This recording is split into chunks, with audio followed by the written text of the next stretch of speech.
It's a high-profile wrongful termination lawsuit against former Virginia Beach Sheriff Ken Stolle. Former Sergeant David Fowler says he was fired for his political opinions. His wife is a local lawmaker.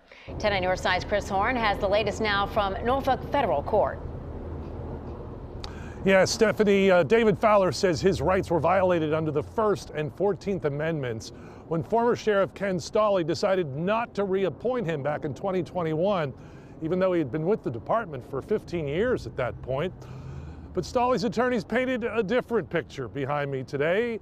They said that these were matters of insubordination and poor performance. David Fowler had worked for the Sheriff's Department until November 2021. That's when Sheriff Ken Stolle told him he would not be reappointed as a sheriff's deputy. His wife, Delegate Kelly Fowler, used images of her husband in her political ads that season.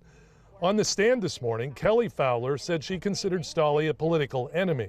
Stolle's attorney said the real reason was David Fowler's appearance in the political ad in uniform after he had been ordered not to do it.